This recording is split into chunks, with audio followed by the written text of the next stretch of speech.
बिस्मिल्लाहिर्रहमानिर्रहीम। Welcome dear students. आज के लेक्चर में हम मैक्सिमम सब अरे प्रॉब्लम को देखेंगे।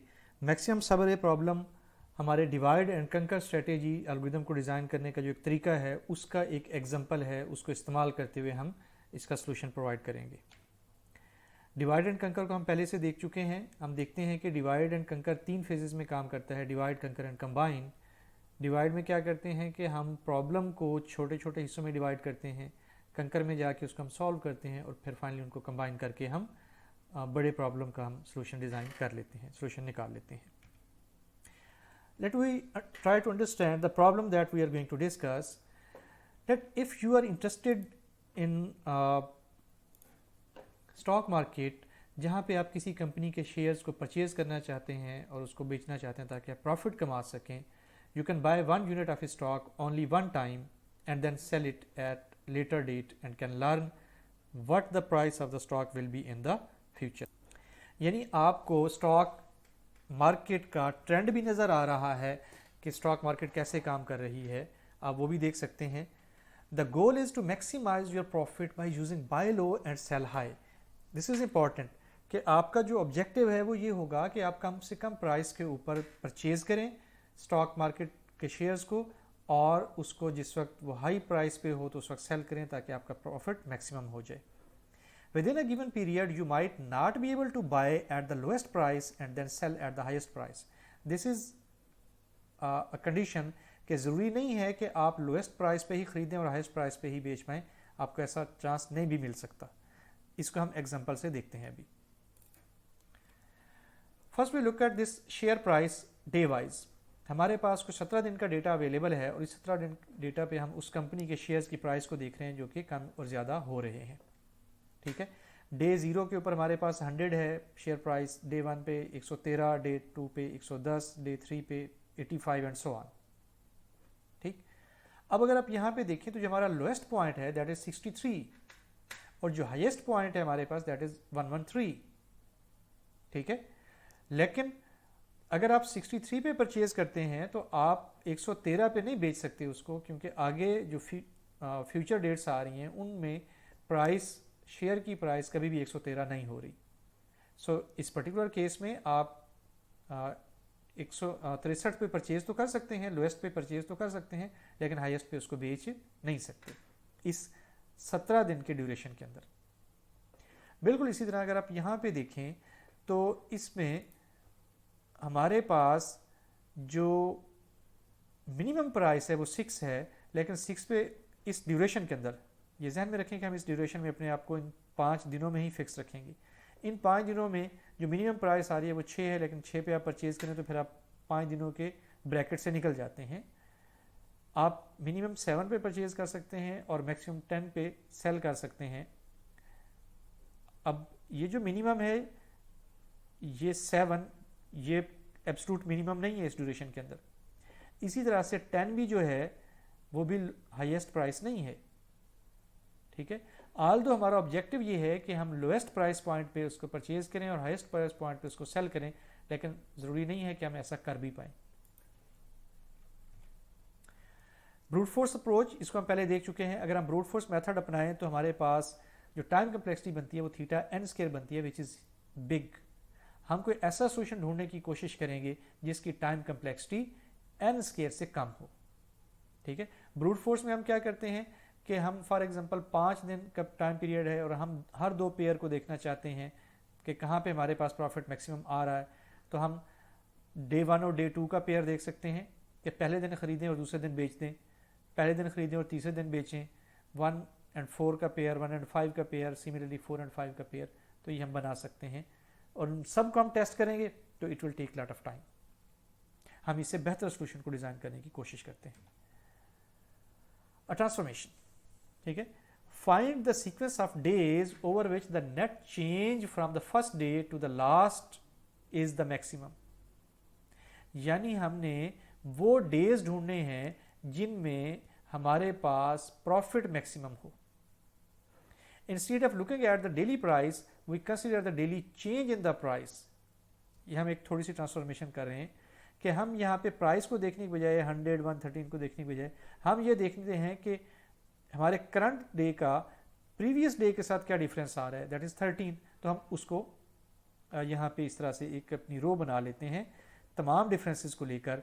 100 113, तो 113 माइनस 113 आ गया, हमारा $13 का या 13 रुपीज़ का गेन यहाँ पे हो रहा है। 113 से 110 पे है तो 3 का आपको लॉस पड़ रहा है। तो इस तरह से ये सारी हमने रो क्रिएट कर ली। Maximum subarray, find the non empty and contiguous subarray of A, ठीक है, whose value have the largest sum. ये है हमारा मैक्सिमम सब अरे।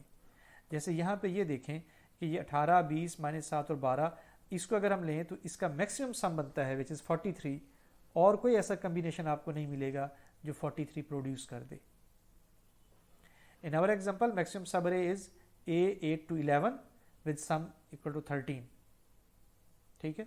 There could be multiple sub arrays with same profit। Possible है कि आपके पास मैक्सिमम सब अरे एक ना निकले बल्कि वो मल्टीपल निकल आए, तो उसमें से फिर हमें कोई कैंडिडेट जो भी सब अरे उसको हम ले सकते हैं, यानी we may have the alternate solution in that case. Now we try to apply the divide and conquer solution of the problem, ठीक है। डिवाइड एंड कंकर मेथड को इस्तेमाल करते हुए हम इस प्रॉब्लम का सोल्यूशन ढूंढने की कोशिश करते हैं। Let we observe first, divide the sub array into 2 sub arrays as equal size as possible. यानी अगर हमारे पास ये एक बड़ी अरे हो तो इसको हम 2 हिस्सों में डिवाइड कर दें, एक ये हिस्सा और एक ये हिस्सा। एक हिस्से को हम कहेंगे कि ये हमारा लेफ्ट पार्ट है और दूसरे को हम कहेंगे कि वो हमारा राइट पार्ट है, ठीक है। This is right and this is left part. अब जब हमने बड़ी अरे को 2 हिस्सों में डिवाइड कर दिया तो जो हमारा मैक्सिमम सब अरे है MSA, वो पॉसिबली लेफ्ट साइड पे अकर कर सकती है या राइट साइड पे अकर कर सकती है या क्रॉसओवर हो सकती है, ठीक है।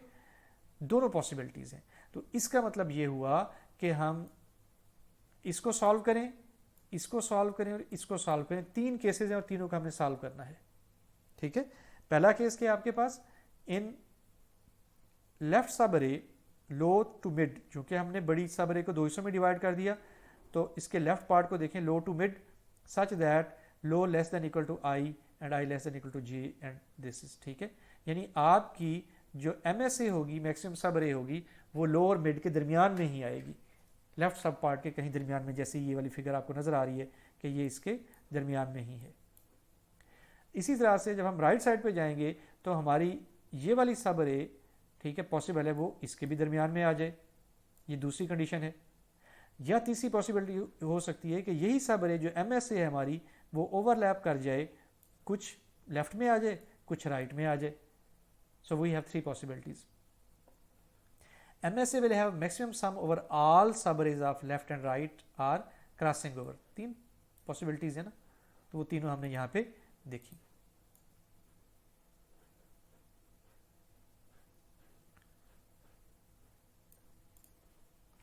Okay, now we are going to design the algorithm for it। Subarray left and right can be solved recursively, यानी जिस तरह से हम लेफ्ट को सॉल्व करेंगे उसी तरह से राइट को भी हम सॉल्व कर सकते हैं और रिकर्जन इसके ऊपर लगा सकते हैं। लेकिन क्रॉसओवर को सॉल्व करने के लिए हमें डिफरेंट मेथड अडॉप्ट करना पड़ेगा। वो डिफरेंट मेथड क्या होगा, वो हम एक ऑब्जर्वेशन से उसको प्रोसीड करेंगे। वो ऑब्जर्वेशन ये है कि हमारी जो मैक्सिमम सब अरे है उसका कुछ हिस्सा लेफ्ट पार्ट में आ रहा होगा और कुछ हिस्सा राइट पार्ट में आ रहा होगा। तो हम इन दोनों हिस्सों को फाइंड करके इनके सम्स निकालें और उनको ऐड कर लेंगे तो हमें maximum subarray of cross over अरे मिल जाएगा। Hence the problem is solve using 2 सब रूटीन्स। कैसे, देखें, लेफ्ट और राइट को हम इस सब रूटीन से सॉल्व करेंगे और ये जो हमारा एक एक्सेप्शनल तीसरा केस है इसको हम इस सब रूटीन से सॉल्व करेंगे। अब हम इन सब रूटीन्स को जरा देखते हैं। दिस मैक्सिमम सब अरे, ठीक है। If left is equal to high, यानी एक ही एलिमेंट है तो आप रिटर्न कर देंगे उसी एलिमेंट को और लेफ्ट और हाई 2 पॉइंटर भी बता देंगे कि यहाँ से यहाँ तक ये हमारा मैक्सिमम सब अरे मौजूद है, ठीक है। दोनों बराबर होंगे तो same value you will return. इसको हम बेस केस भी कहते हैं, ठीक है। जिसको हम डायरेक्ट मेथड से सॉल्व करते हैं। इसको सॉल्व करने के लिए रिकर्जन हम इस्तेमाल नहीं कर रहे। अगर हमारे पास अरे का साइज 1 से ज़्यादा है तो फिर हम क्या करते हैं, हम मिड पॉइंट फाइंड करेंगे, ठीक है, और रिकर्सिवली ये देखें आधी अरे हमने लेफ्ट अरे ली, इस लेफ्ट अरे को हमने पास किया और इसी फंक्शन को दोबारा से कॉल कर लिया, ठीक, तो ये हमारा रिकर्जन में चला गया। इसी तरह से यहाँ देखें हमने नेक्स्ट जो राइट पार्ट था सब अरे का हाफ राइट, उसको फिर हमने इसी को कॉल किया और रिकर्सिवली सॉल्व कर लिया, ठीक। और इन्होंने हमें ये बता दिया कि अगर मैक्सिमम सब अरे हमारी लेफ्ट साइड पे अकर करती है तो उसका फिर सम क्या होगा, ठीक, और कहाँ से कहाँ तक वो मैक्सिमम सब अरे होगी। तो वो उसके पॉइंट्स लेफ्ट लो और लेफ्ट हाइट हमें मिल गए, लेफ्ट हाई, ठीक। और अगर वो क्रॉस ओवर एग्जिस्ट कर रही होगी तो फिर हमें क्रॉस ओवर उसका लेफ्ट पॉइंटर और हाई पॉइंटर दोनों मिल जाएंगे, लोअर हाई पॉइंटर, और उसका सम भी हमें मिल जाएगा। ये सब रूटीन हमें बता देगी कि उसमें क्या है, मैक्सिमम सब अरे कहाँ से कहाँ तक है। और फिर इन 3 लाइंस में हम ये देख रहे हैं कि अगर लेफ्ट सब अरे इसका सम ज़्यादा आया था तो फिर हम इसका सम और इसी के पॉइंटर रिटर्न करेंगे यहाँ से, ठीक, इस लाइन पे, लाइन 8 के ऊपर। अगर राइट सब पार्ट का सम ज़्यादा आया था तो फिर हम इसके पॉइंटर और इसकी वैल्यू को रिटर्न करेंगे। So this is right part जिसको हम रिटर्न कर रहे हैं। और अगर क्रॉस ओवर का सम सबसे ज़्यादा आया है तो फिर हम लाइन 11 के ऊपर क्रॉस ओवर को रिटर्न करेंगे। So we have 3 cases here as well. Okay, तो वही हमने जो एल्गोरिथम पिछली स्लाइड पे देखा है उसको थोड़ा डिटेल में यहाँ पे डिस्क्राइब किया गया है कि कैसे काम कर रहा है, ठीक। I do not describe it, मैं आप लोगों के लिए छोड़ता हूँ कि इसको ज़रा आप खुद पढ़ें, देखें कि कैसे ये काम करे। इस स्लाइड पे हम देखते हैं हमारी दूसरी सब रूटीन, फाइंड मैक्सिमम क्रॉसिंग सब अरे, वो कैसे काम कर रही है। पहले हम इसकी वर्किंग को देख लें, इसकी इंस्ट्रक्शंस को देख लें और फिर हम इसकी डिस्क्रिप्शन को देखते हैं। इस लाइन के ऊपर हमने लेफ्ट सम एक वेरिएबल इनिशियलाइज किया जिसको हमने बहुत छोटी वैल्यू से इनिशियलाइज कर लिया। लेट्स से हम इसको थ्योरेटिकली कहते हैं कि वो नेगेटिव इन्फिनिटी से इनिशियलाइज हुई है। फिर एक सम वेरिएबल हमने लिया, उसको 0 से इनिशियलाइज कर लिया।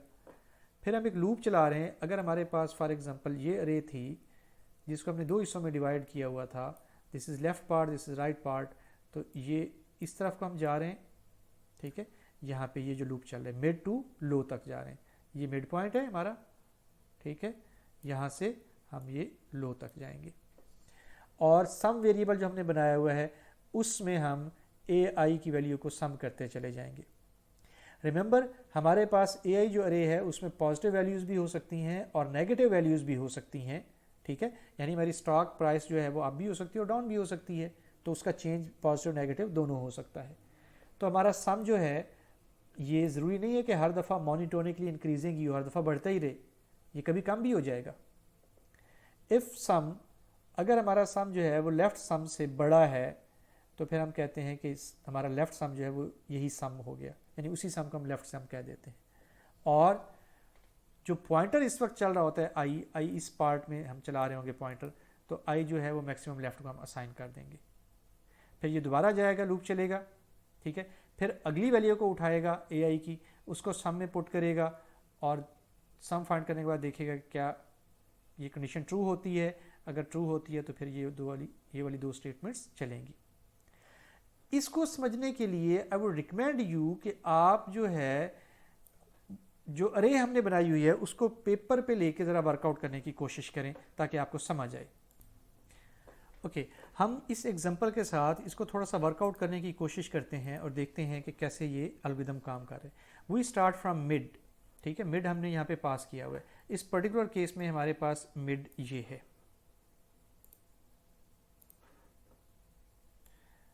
ठीक है। आप देख सकते हैं कि हमारे पास टोटल 17 एलिमेंट्स हैं इसके अंदर और 17 का जब हम मिड निकालेंगे, integer mid, so that would be 8। So this is the 8th position, ठीक। अब हम आते हैं इसमें, सम को हमने 0 किया, लेफ्ट सम को -इन्फिनिटी कर दिया फॉर आई बराबर है मिड डाउन टू लो। तो हम मिड से स्टार्ट ले रहे हैं, यानी इस पॉइंट से। सम इज इक्वल टू सम ए आई, तो सम में पहले 0 है, ए आई हमने उसमें पुट किया, दैट इज 18, ठीक, विच इज 18। सो 18 को हमने सम में डाल दिया और देखा अब सम जो है वो लेफ्ट से बड़ा है या नहीं। ऑफ कोर्स सम जो है लेफ्ट सम से बड़ा है, तो हम सम को लेफ्ट सम में डाल देंगे। अब लेफ्ट सम में क्या आ गया, इसमें भी 18 आ गया, ठीक। और आई हमने दे दिया किसको, मैक्सिमम लेफ्ट को। आई किससे हमने स्टार्ट किया था, मिड से, तो इसमें भी वैल्यू कौन सी आ गई, 8, ठीक। फिर हम वापस गए यहाँ पे, आई को हमने एक कम किया, अब वो आई 7 हो गया। यहाँ हमने ए आई में से वैल्यू उठा के सम में डाल दी, अब वो वैल्यू क्या है, 20 -23। तो -23 को उठा के हमने सम में डाला, सम में पहले क्या था, 18 था, ठीक।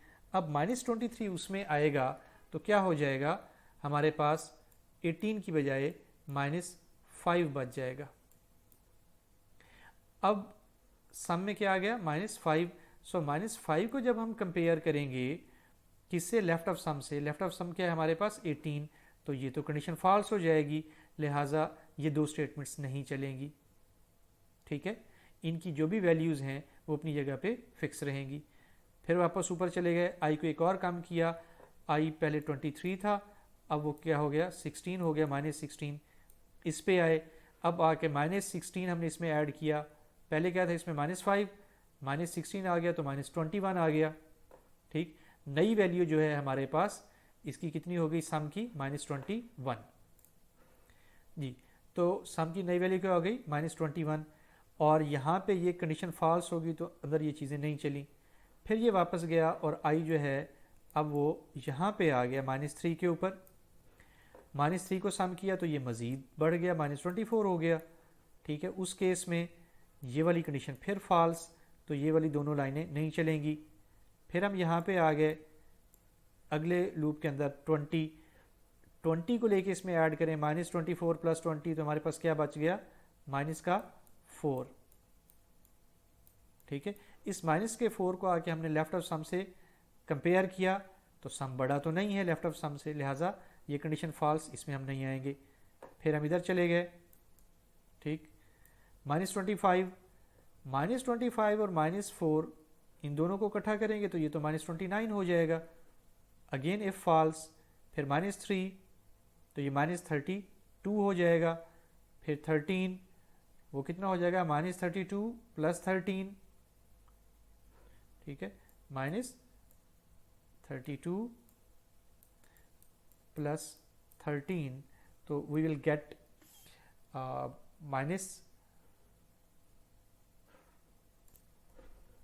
सो द आंसर इज -19, ठीक, okay.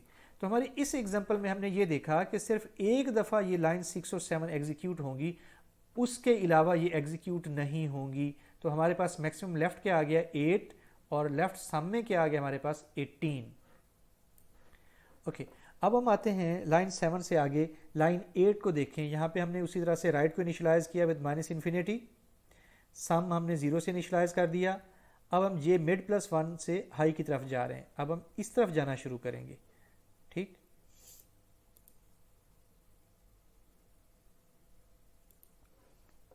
Okay, so mid +1 element को लिया, ठीक है, और हमने सम में ए जे को डाल दिया, यानी सम 0 था तो उसमें आपने 20 ऐड कर दिया हमने, तो उसमें 20 आ गया, ठीक। सम is now 20। I change the colour,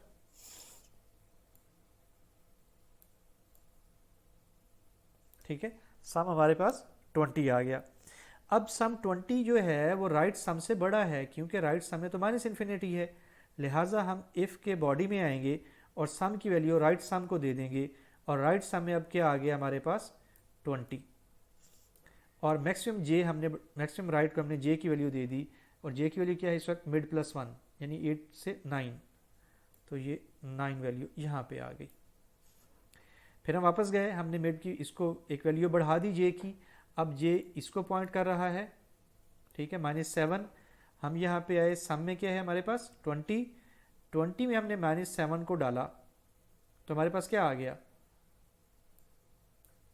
13, ठीक है। अब हमने सम को कंपेयर किया राइट सम से, राइट सम में 20 है और इसमें क्या आ गया हमारे पास 13, तो ये कंडीशन 12 वाली फॉल्स हो जाएगी।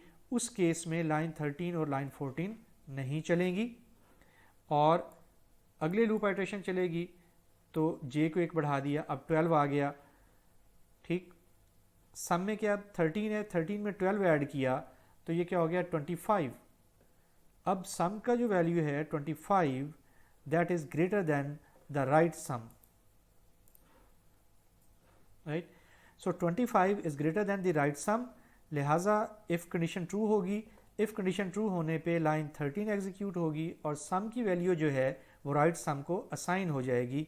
तो राइट सम में अब 20 की बजाय 25 आ जाएगा, ठीक। और मैक्सिमम जे जो है वो हमारे पास क्या है, दिस वाज 9 10 11, तो 11 आ जाएगा, इसमें 9 की बजाय 11 आ जाएगा। फिर हम अगली आइट्रेशन में जाएंगे इसी लूप की और इसको हम बढ़ा देंगे एक, ठीक है। अब हमने आके -5 था हमारे पास, -5 को सम में ऐड किया, सम में क्या था 25, तो -5 जब ऐड होगा तो अब नई वैल्यू क्या हो गई 20, और 20 राइट सम से बड़ा नहीं है क्योंकि राइट सम में 25 है, तो 20 राइट सम से बड़ा नहीं है तो ये लाइनें एग्जीक्यूट नहीं होंगी, लाइन 13 और लाइन 14, और ये आइट्रेशन ख़त्म हो जाएगी। फिर हम अगली आइट्रेशन पे जाएंगे और सम में क्या है 20 है तो उसमें -22 ऐड करेंगे, सो वी विल गेट -2। अब सम में -2 आ गया, क्या सम राइट सम से बड़ा है, नो, ठीक, बड़ा नहीं है तो ये इसकी बॉडी एग्जीक्यूट नहीं होगी और ये हम अगली आइट्रेशन पे मूव कर जाएंगे। ओके, सो हमने -22 पे मूव किया और -22 को जो है हमने सम में ऐड किया तो ये हमें -24 मिल गया। इसको हमने कंपेयर किया सम को राइट सम से, ये कंडीशन फॉल्स है, बॉडी एग्जीक्यूट नहीं होगी, लूप आइट्रेशन ख़त्म हो जाएगी और फिर हम अगली आइट्रेशन पे चले जाएंगे। अगली आइट्रेशन पे हमने जाके देखा वैल्यू 15, तो 15 को हमने -24 में ऐड किया तो हमारे पास -9 बन गया सम के अंदर, और -9 बड़ा नहीं है राइट सम से, राइट सम में 25 है, लिहाजा ये भी कंडीशन फॉल्स और इसकी बॉडी एग्जीक्यूट नहीं होगी। फिर हम आगे जाएंगे अगली आइट्रेशन में, -4 को लेंगे, -4 को ऐड किया सम में, पहले -9 था अब क्या हो गया -13 हो गया, तो -13 लेके हमने इफ़ कंडीशन चेक की जो कि फॉल्स होगी, इफ़ की बॉडी एग्जीक्यूट नहीं होगी और लूप की अगली आइट्रेशन पे चले जाएंगे। जब हम लूप की अगली आइट्रेशन पे जाएंगे तो यहाँ पे हमारे पास वैल्यू 7 है, 7 को हम ऐड करेंगे -13 में, वी विल गेट -6, -6 भी बड़ा नहीं है राइट सम में, इफ़ की बॉडी एग्जीक्यूट नहीं होगी। और फाइनली हमारे पास मैक्सिमम लेफ्ट क्या होगा, वो हमने यहाँ लिया था 8, मैक्सिमम राइट क्या होगा, यहाँ से आया हमारे पास 11, लेफ्ट सम और राइट सम, लेफ्ट सम कितना था 18 और राइट सम हमारे पास क्या आया 25, ये दोनों मिलके क्या बनते हैं 43, तो 43 यहाँ से रिटर्न हो जाएगा। तो यूँ हमारा ये एल्गोरिदम काम करेगा। मैं आपको रिकमेंड करूँगा कि आप कॉपी पेंसिल ले लें, उसके ऊपर आप ज़रा खुद इसको वर्कआउट करें इसी एल्गोरिदम के साथ, तो देखें क्या आउटपुट आती है। अब हम देखते हैं कि इस एल्गोरिदम की टाइम कम्प्लेक्सिटी क्या है। सबसे पहले हम इसकी टाइम कम्प्लेक्सिटी निकालते हैं फाइंड मैक्स क्रॉसिंग सब अरे की, जो कि हमने प्रीवियस स्लाइड पे देखा है। इस लाइन को एग्जीक्यूट करने के लिए हमें एक टाइम यूनिट लगता है, लाइन 2 को एग्जीक्यूट करने के लिए सिंगल टाइम यूनिट। लाइन 3 को देखें, ठीक है, हमारे पास लेट्स से दैट अरे का साइज है n, इस अरे का साइज क्या है n, तो मिड से लेकर हम पहले एलिमेंट तक जा रहे हैं तो कितने एलिमेंट होंगे n/2, ठीक है। तो ये फार लूप जो है n/2 टाइम ट्रू रहेगा और n/2 + 1 टाइम जाके ये फॉल्स होगा। सो लिहाजा इस फार लूप के अपने चलने का जो टाइम है दैट इज n/2 + 1, ठीक है, n/2 टाइम ट्रू और अगला एक जो है वो फॉल्स कंडीशन के लिए। ओके, ये n टाइम ट्रू रहेगा तो इसके अंदर आने वाली स्टेटमेंट्स भी n टाइम ही चलेंगी। तो ये स्टेटमेंट जो है ये n/2 टाइम चलेगी, ठीक। ये भी n/2 टाइम चलेगी, चाहे इसका रिजल्ट ट्रू हो या फॉल्स हो, उससे हमें कोई गर्ज नहीं। अब यहाँ पे इस इफ कंडीशन के ट्रू होने की और फॉल्स होने की 3 कंडीशंस हैं। हम पहली कंडीशन को देखते हैं। पहली कंडीशन ये है कि ये इफ कंडीशन जो है कभी भी ट्रू ना हो तो ये लाइनें कभी भी नहीं चलेंगी। उस केस में हमारे पास इसकी टाइम कम्प्लेक्सिटी 0 और इसकी भी टाइम कम्प्लेक्सिटी 0 होगी। दूसरी कंडीशन हमारे पास ये है कि ये इफ कंडीशन हर दफ़ा ट्रू हो, यानी लूप जब भी लूप की आइट्रेशन होगी तो इफ कंडीशन ट्रू होगी। उस केस में ये दोनों स्टेटमेंट्स चलती रहेंगी बार बार और इनकी टाइम कम्प्लेक्सिटी क्या होगी, n/2, ठीक। And then there is the third case. Third case में ये होगा कि कभी इफ की कंडीशन ट्रू होगी, कभी नहीं होगी, ठीक है। तो इसका मैं एवरेज ले लेता हूं। मैं ये कहता हूं कि चूंकि n/2 total number of element हैं, ये टोटल नंबर ऑफ आइट्रेशंस हैं, ये चलना है, तो हाफ टाइम ये ट्रू होगा और हाफ टाइम ये फॉल्स होगा, ठीक है। उस केस में मेरे पास टाइम कम्प्लेक्सिटी क्या निकलेगी, n/2 का हाफ क्या होगा, n/4, ठीक है। तो ये n/4 टाइम कम्प्लेक्सिटी इस स्टेटमेंट की और ये n/4 टाइम कम्प्लेक्सिटी इस स्टेटमेंट की। तो हमें पता चल गया कि ये टाइम कम्प्लेक्सिटीज कैसे निकली हैं। बिल्कुल इसी रूल को फॉलो करते हुए यहां तक हमने टाइम कम्प्लेक्सिटीज निकालनी है। Exactly it is the replica of the previous one, ठीक है। और इस आखिरी स्टेटमेंट को चलाने के लिए हमें 1 टाइम यूनिट लगेगा, तो ये 1 हमने यहां पे लिख दिया। अब ये जो टाइम कम्प्लेक्सिटीज हमने यहाँ मेंशन की हैं, इसको मैंने यहाँ लिखा है, ठीक है, और सिंप्लीफाई किया है। सिंप्लीफाई करने के बाद मेरे पास ये जवाब आता है 4n, that is a form of Cn, ठीक है, and it is like this θn, ठीक। तो मेरे इस सब रूटीन की जो टाइम कम्प्लेक्सिटी निकली है दैट इज θn। अब दूसरी सब रूटीन की हम टाइम कम्प्लेक्सिटी देखते हैं, फाइंड मैक्सिमम सब अरे की। इस लाइन को चलाने के लिए एक टाइम यूनिट, इसके लिए एक टाइम यूनिट, इसके लिए भी एक time unit. Look at this now, अगर मेरे पास इसको चलाने के लिए टाइम कम्प्लेक्सिटी n/tn है, ठीक है, लो टू हाई साइज का मेरे पास अरे का साइज है। यहाँ अरे का साइज मैंने हाफ कर लिया है और रिकर्सिवली मैंने इसी को कॉल कर दिया है, तो इसकी टाइम कम्प्लेक्सिटी n/2 होगी क्योंकि इनपुट साइज हाफ हो गया। इसी तरह से इसकी टाइम कम्प्लेक्सिटी भी n/2 होगी क्योंकि इसका इनपुट साइज भी हाफ हो गया, ठीक है। इस स्टेटमेंट की फाइंड मैक्स क्रॉस सब अरे, इसकी टाइम कम्प्लेक्सिटी हम अभी निकाल चुके हैं, दैट इज θn, और बाकी तमाम लाइंस की टाइम कम्प्लेक्सिटी 1 1 1 हम सपोज कर देते हैं। इसको मैं यहां पे लिख के TFN अगर सिंप्लीफाई करूं, I get this answer, right.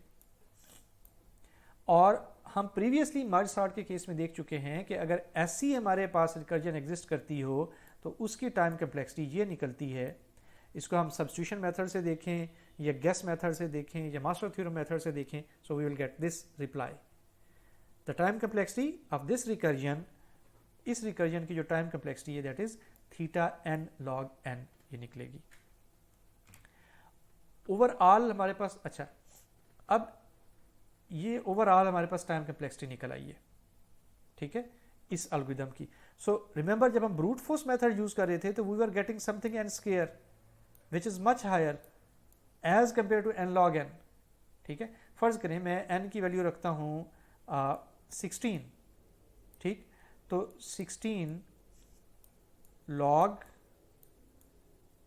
16, ठीक है, तो ये होगा 16 मल्टीप्लाई बाय 4, जबकि n स्क्वायर क्या होगा, दैट वुड बी 16 का स्क्वायर,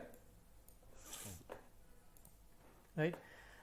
यहां पे देखें कि जब हम n log n यूज करते हैं टाइम कम्प्लेक्सिटी, तो हमारे पास 16 साइज के इनपुट के लिए जो जवाब निकलता है दैट इज 64, जबकि वही जवाब ब्रूट फोर्स के केस में 256 निकलता है। और अगर हम इनपुट साइज बढ़ा दें, लेट्स से दैट मेरे पास इनपुट साइज जो है वो 256 है, तो उस केस में मेरे पास n log n की जो टाइम कम्प्लेक्सिटी निकलती है वो है 2048 जबकि n स्केयर के केस में 65,535। That is a huge difference.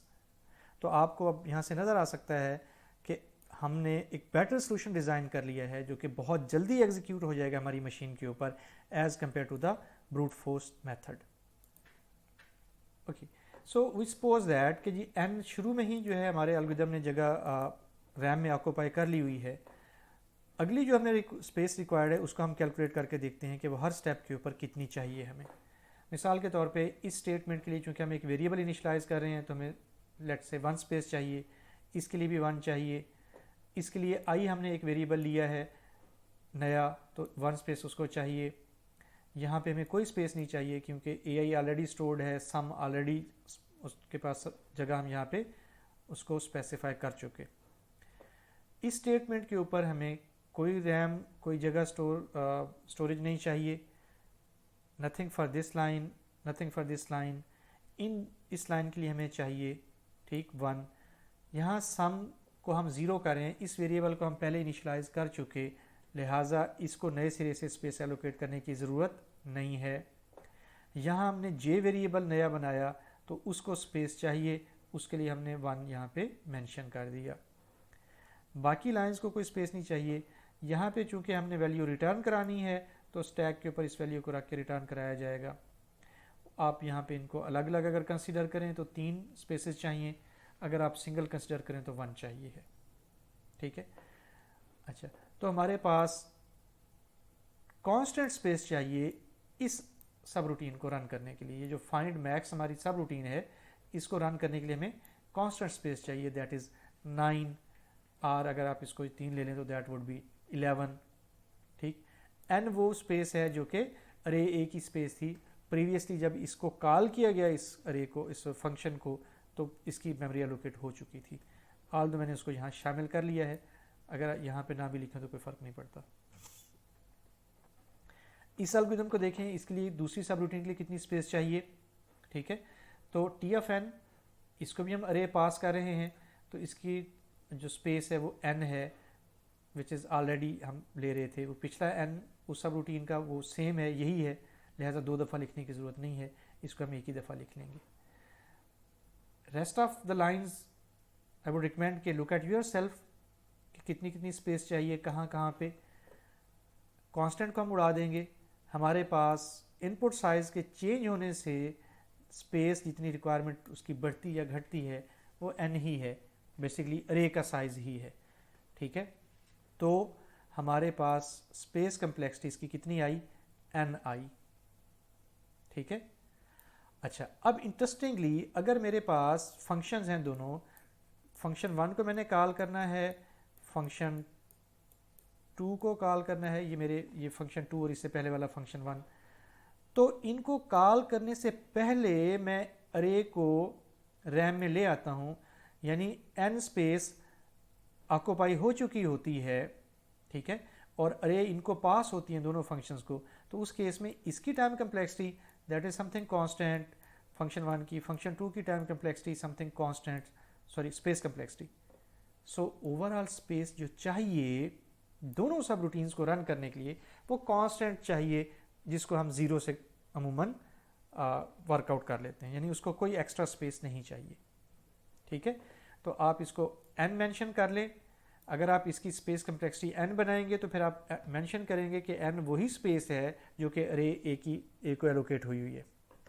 और अगर आप 0 मेंशन करेंगे तो ये ज़्यादा करेक्ट है कि n को स्पेस तो किसी और फंक्शन ने एलोकेट की थी। हमारे ये जो फंक्शन थे, एक ये वाला और एक इससे पहले वाला, इन्होंने एक्स्ट्रा कोई ऐसी स्पेस नहीं ली जो कि डिपेंड। इन चंद स्लाइड्स में मैंने पाइथन का कोड स्पेसिफाई कर दिया हुआ है मैक्सिमम सब अरे प्रॉब्लम को फाइंड करने के लिए। सो ये 2 फंक्शंस हमें चाहिए थे।